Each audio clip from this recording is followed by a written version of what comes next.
Hey, first of all, it's great to be in Overland Woolley. Chuck, Irving, Juan, you guys have done a tremendous job, and this is about relationships, working not only private development, but working with Governor Baker and his team and my team on the city side, and you've done wonderful jobs here. I want to give you a big round of applause.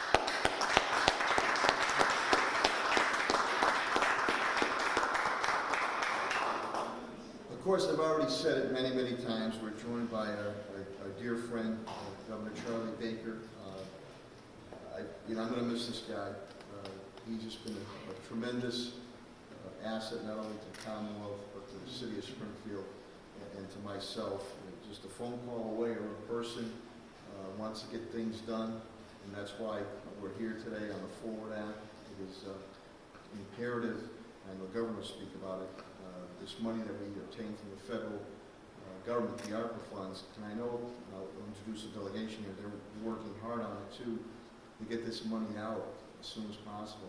I distributed about nearly $50 million of my money, and again, I'm dealing in the millions, state's dealing in the billions.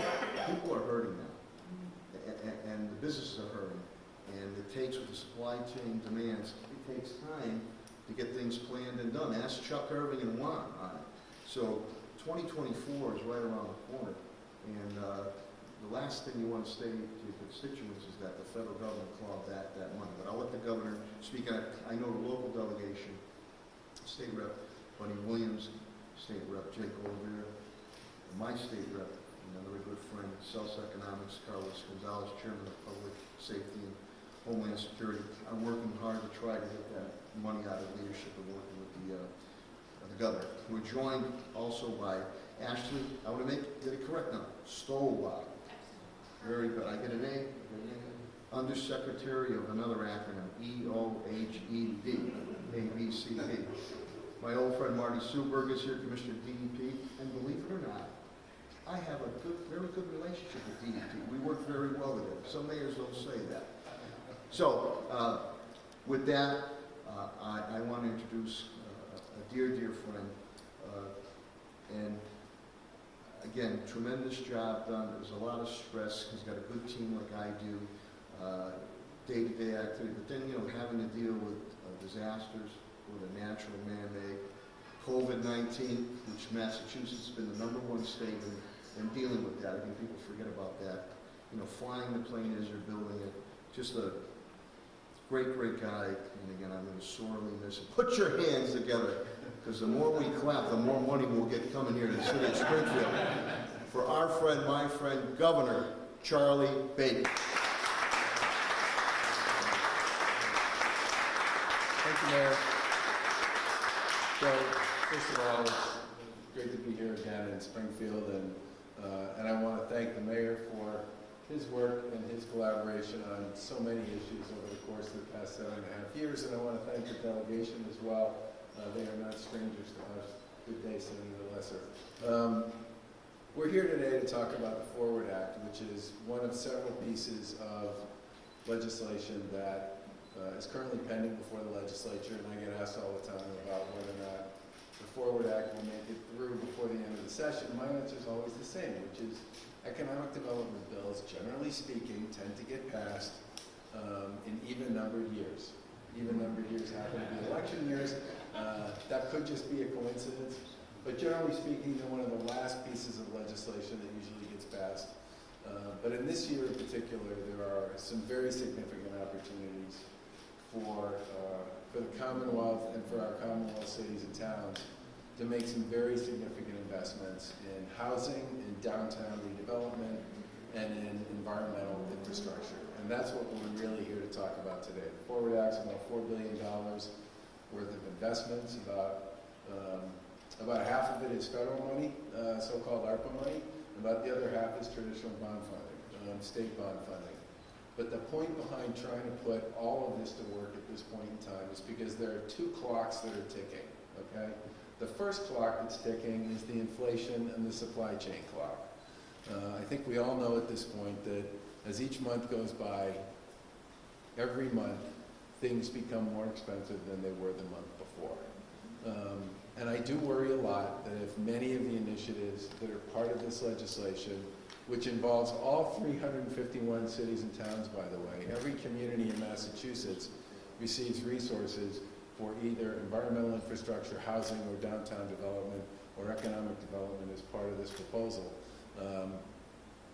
Every month that goes by, every quarter that goes by, the projects that would be funded out of that particular legislation become more and more expensive. And if you think about the supply chain and the labor issues that come with this, what might have taken 8 months before now takes 16. What might have taken a year before now takes 2. What might have taken 18 months before now takes 36. That is just a fact. And as long as COVID keeps pinballing around the globe, and there's no doubt that it won't, if you look what's going on in China right now, they have significant new cases, and it's almost every week I'm reading about another city that's being either partially or fully shut down for some period of time. And the ripple effect that plus the Ukraine-Russian conflict has on supply chains generally creates enormous delays in timing that would normally take a while to begin with. So here we are. We have a deadline on the federal money as well. It's got to be spent by 26, put to work by 24. It is now 22. A lot of the projects that we're talking about here, particularly on the housing front and on the environmental infrastructure front, they take 2 or 3 years to do anyway. So if we don't put the money to work this year, if we don't send certainty to our colleagues in local government and to the many suppliers and private contractors and all the others that they work with, the likelihood that a lot of these projects are going to drift into 24, 25, 26, I think is, and beyond, is quite real.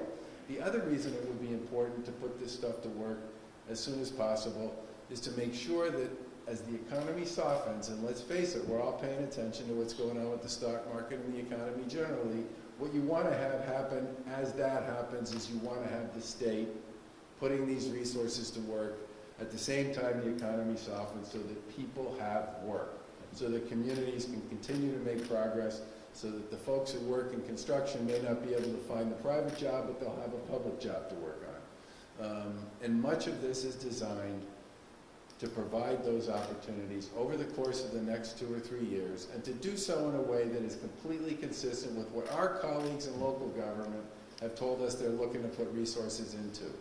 The legislature was good enough to put together a whole series of initiatives that we rolled into one basic package called the One Stop Program, which basically gave cities and towns the ability to lay out an agenda for economic development, an agenda for housing and development, an agenda for environmental infrastructure that they could roll into one package of possibilities and opportunities for their communities. This legislation responds to that one-stop agenda. So we have a very good idea. These are literally, and I hate to say it because everybody loses their mind when I do, these are in many respects about as close as you're going to get to shovel-ready projects. These are projects that have been vetted by locals, they've been vetted by the Commonwealth. Locals know where they're going to go to get the folks that are going to do the work. They know what the permitting process looks like going forward. And I really worry that if we don't do this now, if we kick the can on this until 2024, which is probably the next time we'll get around to doing an economic development bill, there will be a huge missed opportunity here, both to put people to work at a point in time when the economy starts to get soft, but just as importantly, the price tag associated with a lot of these initiatives will be dramatically bigger by the time people actually get into the process of buying materials and supplies and product and hiring people to do the work. This is a once-in-a-lifetime opportunity. I think it's really important for us to work quickly and briskly to put this together and to sign off it so that we give everybody in Massachusetts certainty about where they can apply resources, what they can go to work on, and what they can start seeking permitting for and design work so that they can eventually get into the ground in 23 and 24. It covers a wide range of activities. As I said, all 351 cities and towns are represented, but there's no question. No one would dispute the fact that we need to build more housing. No one would dispute the fact that our downtowns, and many of our gateway cities in particular, could use the help and support. And no one disputes the fact that we need to do a lot of work with respect to environmental infrastructure. There have been a whole number of studies done on this, many of which were initiated by our colleagues in the legislature. It's a big opportunity. We'd really like to see it get started. And I'm thrilled to be here to talk about it with the mayor, and I'm especially thrilled to have the legislative delegation here as well. I know this one is right in Senator Lesser's front yard at this point in time, so I'm so I'm very glad to have you here, and we'll look forward to hopefully having a signing ceremony sometime in the next 45 days, and then we can get to work on delivering on this very important and significant package that will benefit everyone across the Commonwealth. And thanks again for hosting us today, Mayor. I really appreciate it.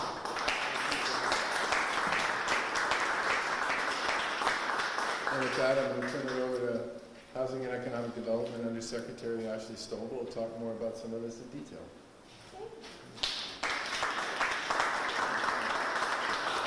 Thank you very much, and thank you, Mayor, for hosting us today, and also thank you for testifying in support of legislation a couple weeks ago. I know that was a long drive, a long day, but thank you very much for doing that in person. And thank you to the legislator for coming here today. I mean, this is a huge turnout. We've done a lot of these events, and this turnout is amazing. And I'm so proud of the work that we've been able to accomplish together, really together, working with state officials and at the local level too. We've done a lot of really cool things, especially as it relates to economic development in the past 7.5 years. Most importantly, we passed a Partnerships for Growth strategic plan, again, together in 2019. The pillars of that plan, responding to the housing crisis, building vibrant communities, supporting business competitiveness, and training a skilled workforce are all just as relevant today as they were back then. And that's why we created the Forward Bill with these 4 pillars in mind, and we're investing almost $1 billion to support our communities and downtowns using a combination of this time-sensitive ARPA money and bond authorizations. So I know the governor mentioned a few of the investments that we'll make here in Springfield, and Commissioner Seaberg, you'll do the same. I do want to talk a little bit about the One Stop for Growth that the governor mentioned, and really thank the mayor and the local delegation here for your advocacy for supporting good projects. We launched the One Stop for the first time last year, and you guys did an amazing job. You got 5 awards, which I don't pick winners and losers, but you guys really killed it, and that was more than almost all other municipalities did. But I'll tell you, we were really limited in our resources, and we were not able to fund a lot of great shovel-ready projects. We had over $300 million worth of requests, and it's only $88 million to fund it. We just closed the second round of the One Stop last Friday. The demand is even higher. We have $450 million in requests and over about $100 million to allocate to those projects. So what this bill allows us to do, as the governor said, we've identified good shovel-ready projects, and we can use this time-sensitive money right now to invest in the projects that we've been able to identify, working with all of you to fund them now. So not only is it the right thing to do, we'll be able to clear the pipeline and also fund more good projects this year. I'll just touch on a few other things that the bill does as it relates to economic development. We're also extend the Brownfields fund. We also want to tweak the program a little bit to be sure that we have more projects that are available and eligible for this. For housing production, $269 million would go to housing production, transit-oriented development, climate-resilient affordable housing, supporting affordable housing rental round program, and the state's housing public stock, and HDIP. We earned an HDIP project right here. That's the Housing Development Incentive Program. This is available to gateway cities to support more market rate housing. We need more housing of all kinds, and that's what HDIP allows us to do. The way we filed it would increase the cap from $10 million to $30 million, but we want to see more of these projects all over the state because the demand is so high. And finally, downtown recovery grants. Nearly 250 municipalities receive a downtown recovery grant. A lot of our communities, 124 of our communities, created a local rapid recovery plan. Springfield, I've read yours, it's great, you have a lot of ideas, and we're hoping that you'll be able to use your $2 million downtown recovery grant to support a lot of those initiatives. And finally, I do want to echo what the governor said about urgency. This money needs to be spent by 2026 and allocated by 2024. In public infrastructure years, that's like tomorrow, right? I mean, Juan Vega's here, manages our MassWorks program. The average MassWorks project takes about 3 years. We've heard from so many communities that need more time and more money. We were just in Deerfield today, and we were talking to someone who sells windows. And he told us that costs have increased 50%, and time, the average time for a one window is 37 weeks. I said, can you confirm that? I'm going to say that in about an hour. And he said, yes. So it's 37 weeks. So what we want to be able to do is tee up communities. You are ready to invest now. You are going to be competing against communities all over the country for the same supplies, same materials, and even same workers. So we want to put you in the best position possible to be in front of the line to be able to make these investments now. So I thank you. I look forward to working with our friends in the state legislature to get this bill moving even more. And it's now my pleasure to introduce DEP Commissioner Marty Super.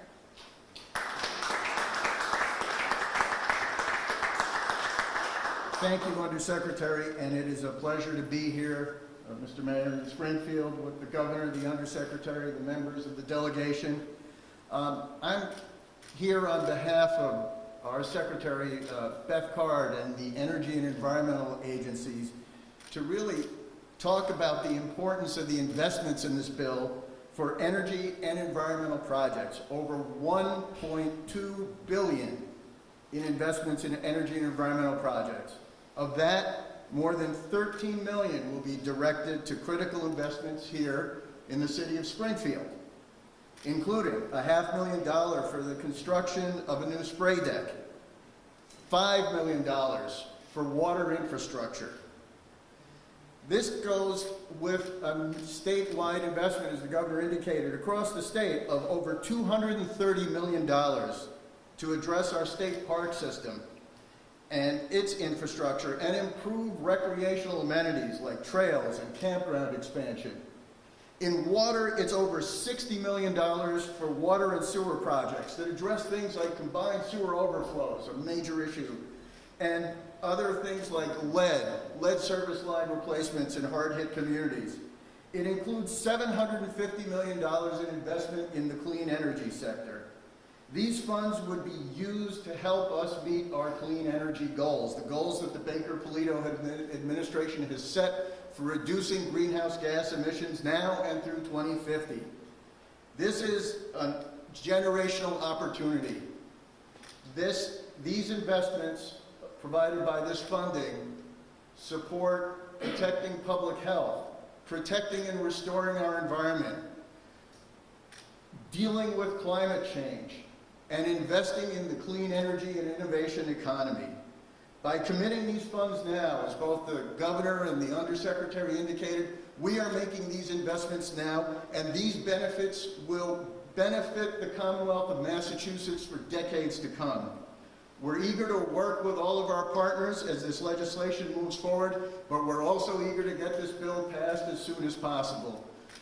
We're looking forward to our work together, and I thank you very much for this opportunity to talk about the important benefits that the Forward Act provides. And now with that, I'd like to turn it back over, I think, to you, Mr. Mayor.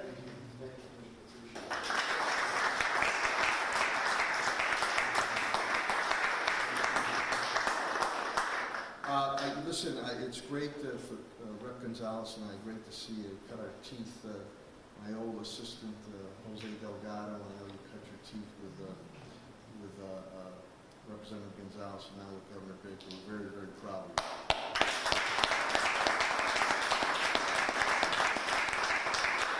Our friends in labor, I see Charlie and Lisa, and this is why HDIP, it's a good acronym, health flexibility. Chuck took a building here that was off the tax roll, that was derelict, state-of-the-art now, 100% occupancy, and we're looking to build more. That's why it's important to get this Forward Act out. Now I have the pleasure of my friends and colleagues in the state delegation. I know you're working hard to get that money released. We are the host of this area here, and representative for this area here is my friend and state representative too, Celsa Economics. Put your hands together for Carlos Gonzalez for a few words.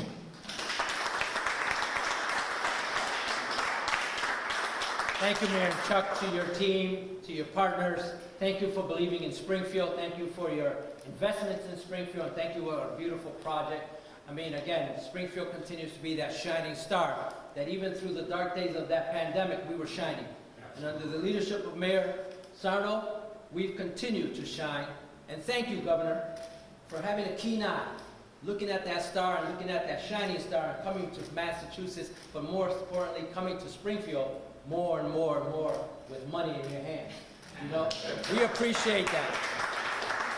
These are great times, as many say it's difficult when you go to the gas pump, but you know, these are great economic times. Unemployment is low, economy is still strong, and these investment dollars that come through the state and the federal government are our dream come true.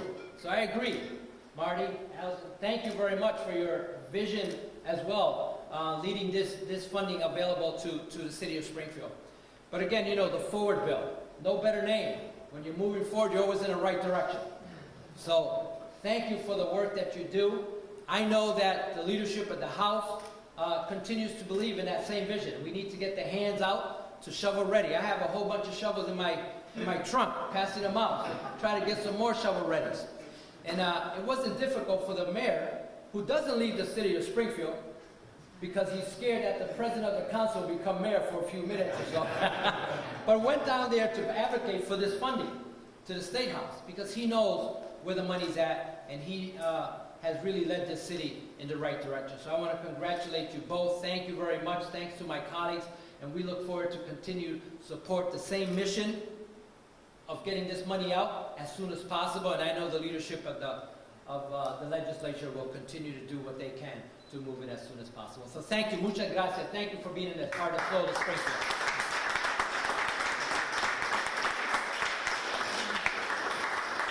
Okay, another dear friend, he's right next door, his district is right around here too. Kenny's a hoop player, as you know. A buddy, yeah. Was a good hoop player, just like Governor Baker. My friend, our friend, State Representative Bud Williams.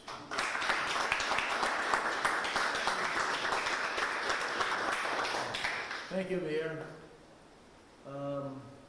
This may or may not be the last time I'm going to say this, but my brother from another mother, we have a little inside joke, to the delegation, to Chuck.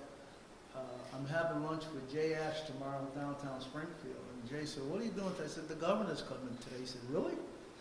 I said, we're going down to that loft. He said, weren't we there like 4 years ago? I said, yeah. So I said, it's done, completely done. But thank you, and to the mayor, thank you, and to the governor, thank you for your belief in Springfield.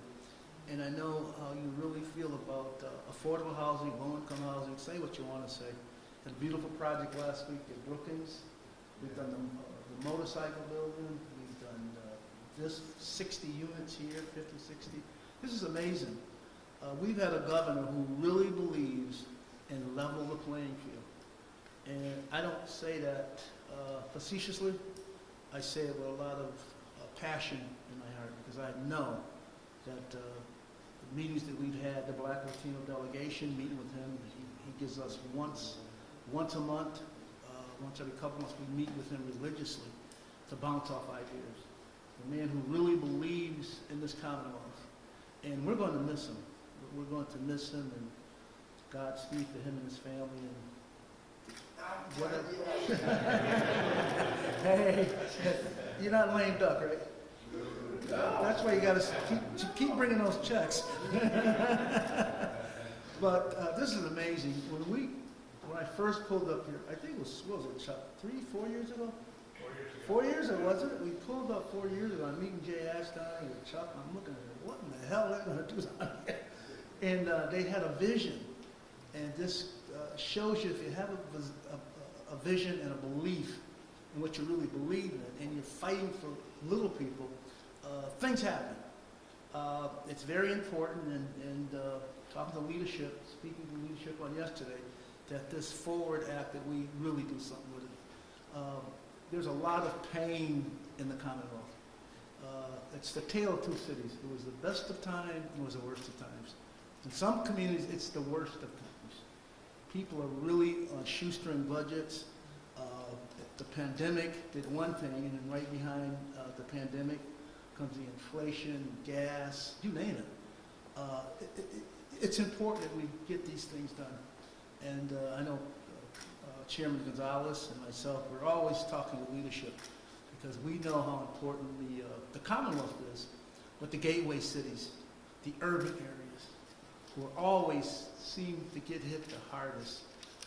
Natural disasters, storms, it's always the urban areas.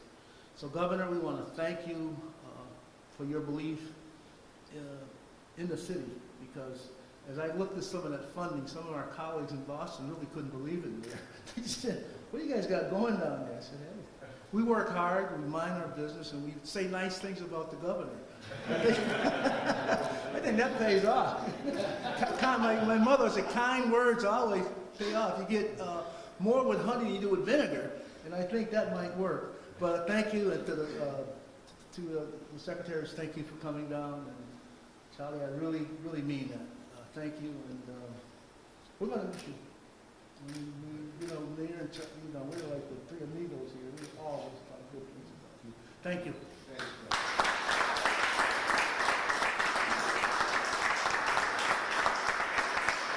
Thanks, buddy, and that's true. I mean, publicly here, and Rep. Gonzalez, too, is always singed out the praises of Governor Baker. Another dear friend, State Senator Eric Lesser is here. We're lucky we have two chairmen here, Chairman of Homeland Security and Public Safety. Three. Wait a minute. Jake, what do you chair now? I'm chairing freshman copies. After $3, we'll get you a copy at Starbucks. Okay.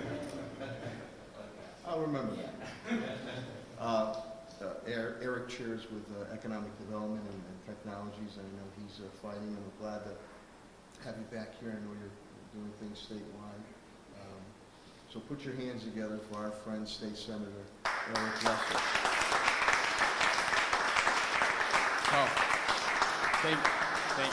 Thank you, Mayor Sarno. Ironically, when this bill had its hearing at the Economic Development Committee a few weeks back, I had COVID, so I ironically was in Western Mass, the rare time Mayor Sarno left Springfield. So you did a great job, by the way. First, I just want to thank Governor Baker. I want to thank his team, the Baker administration in particular. I want to thank Ashley for working so hard on this legislation. It is moving. It was reported out of the Economic Development Committee. There's going to be a lot more bites at the apple before it kind of comes back to a conference committee or maybe a hallway committee. I already have my hotel room booked for July 31 because Governor Baker's right that it's going to come down probably to the wire. But I just wanted to quickly emphasize the point about HDIP because this project was an HDIP project, $2 million to help make this project possible, and I want to thank the men and women from labor who helped build it. This is a transformational project or program, HDIP, and what it does is it provides incentives for market rate housing, and it's one of the primary ways that market rate housing is getting built in gateway cities across the state. Lynn, Lowell, New Bedford, Fall River, Worcester, definitely here in Springfield, multiple projects have benefited from HDIP. And to just reinforce what the governor and Ashley have already said, and you know these statistics better than me, under the current project parameters, there's an existing backlog of more than 7 years. So if we don't get this expanded, we just simply don't have the capacity in the current program to fund or implement the projects that have already been put in the pipeline. It would take 7 years just to close the existing pipeline. So we really need to do 3 things with this legislation around HDIP. We certainly need to raise it to $30 million from the current 10. We need to. We have it in. The second thing that I think we all feel strongly about is we've got to get money in there to sweep the backlog. So I think it's a $57 million. So maybe we'll give a little top off to $60 million to make sure that the backlog gets swept. And then the other point about inflation and cost overruns, the current per project cap is $2 million. I think it's appropriate to raise that to $3 million because you've seen the inflation, you've seen the cost overruns. $2 million unfortunately isn't what it was, especially around construction. So we've got our kind of marching orders there, those 3 elements for HDIP, sweeping the backlog, raising the yearly allotment amount, and then doing what we can to raise the individual project allotment too.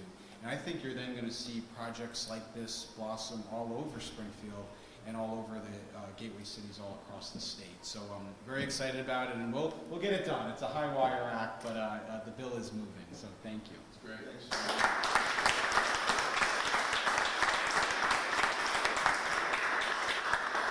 Now let me give my friend the proper introduction.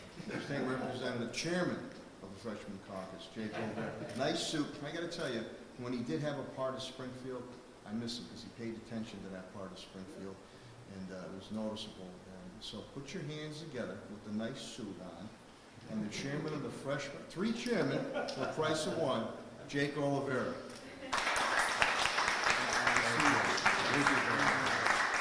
Well, thank you, Mr. Mayor and Governor. Thank you for always being a partner for Western Massachusetts. Just yesterday, Governor Baker and the entire leadership of the House and the Senate hosted a delegation visiting from Portugal, my ancestral homeland. And I asked them one question every time I meet somebody who's from out of the country. I said, give me your honest impression of the United States and what stands out to you the most. And be critical to a fault sometimes. And to a person, they typically say our infrastructure. Each time that you ask a foreign dignitary, they say your infrastructure, your vacant buildings. So that's why these programs that we have are so important right now to breathe new life into industrial centers like this. I come from right across the Chicopee River in Ludlow, where we were home commissioner to the largest Brownfield in all of New England. And because of the work of the Baker administration, because of the work of the legislative delegation out here in Western Massachusetts, we're breathing new life into each one of these vacant buildings and making sure that we create vibrant downtown areas in each one of our gateway cities, particularly here in downtown Springfield, Mr. Chairman. I also like to say that the inflationary rates are troubling to all of us right now. Just 2 years ago, we completed an elementary school in Ludlow during the pandemic that was $5 million under budget. That's not happening right now. And that's why it's so important that we get money out the door so quickly, and under the leadership of Chairman Lesser on the Senate side and on the House side of Chairman Paracello, we'll get an economic bill out and pass both chambers and before the end of the summer. So I just wanted to add my thanks to all of you for being here. And Governor, you're right. The prices do rise on just about everything, except for one thing. The fried chicken at Costco, still $5.99. And that's it.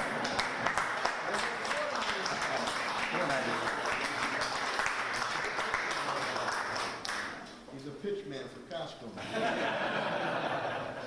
That concludes the press conference. I know that the governor, through his press people, there's availability, and of course anybody else, the secretaries and commissioners that are here, or anyone else. So thank you for being here. Do I? Whatever you want to do. Specific to this forward bill that we're proposing here, the shovel-ready projects in Springfield, what are we looking at specifically? Well, several of them are water projects, which I know are important to the city. The HDIP program would be sort of a bid out, but we've already heard from a number of folks in Springfield about particular sites that they would like to pursue that project on. But the big, I'm pretty sure most of the money we're talking about for Springfield is water infrastructure, right? Which is really important and has been kind of in the works for a while. So this is the water filtration plant that the Water and Sewer Commission is building? Is that where the money's going? It's designed, yeah, the current designation is to help support studies and decide the best uses. There are so many different water projects that Springfield Water and Sewer is undertaking. There's treatment plants, there's upgrades of other, conveyance facilities. So this will help them map a course and make some of those investments. Thanks, Commissioner. Cuts the nut down and clues for efficient and effective moving forward on how we continue to keep one of the top water systems in the country, Springfield. Other questions on this? I'm happy to do some off-topic stuff. Why don't we do it over there? Anything else? Thank you. Thanks again to the delegation and to the administration.